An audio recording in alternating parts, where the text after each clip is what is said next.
আমার মাইয়ারে সন্ত্রাসীরা মারিয়ে লাইছে। আমি নতুন সরকার কাছে উপযুক্ত বিচার চাই, হাসির বিচার চাই। টাকা বেচছে 13,25,000 টাকা আমার বোনে মানে পাওনা হয়েছে।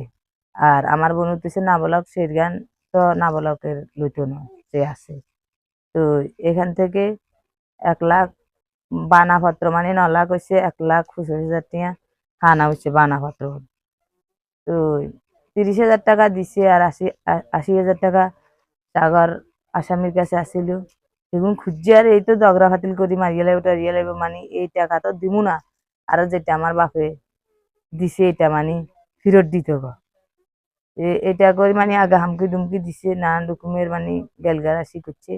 গালগালাসি পরে তো সেই মারিয়ে লাগবে কইছে, মানে মারিয়ে হেলাইছে। আমরা এটা উপযুক্ত বিচার, ফাঁসি চাই। গেছি, যাওয়ার পরে বললাম যে আমার খালাম্মা কই, কোন নাই। তো আমরা বলতেছি যে আঙ্গকে জানাইছেন, আজ 1 সপ্তাহ এসে জানাইছেন নাকি? এরা আর কোনো কথা নাই। এরপরে আমরা চলে এসেছি এলাকার মেম্বার চেয়ারম্যানে জানাই, এরা এর ফাঁকে দিয়ে আমাদের জন্য জিডি করছে।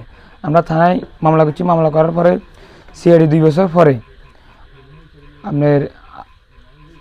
আমার খালা এবং খালতো ভাইয়ের লাশ পুকুর থেকে উদ্ধার করছে। আমরা এদের ফাঁসি চাই। আসামি সাগর, রাজু, টিফু, শ্যামলী, কাজল, এদের আমরা ফাঁসি চাই।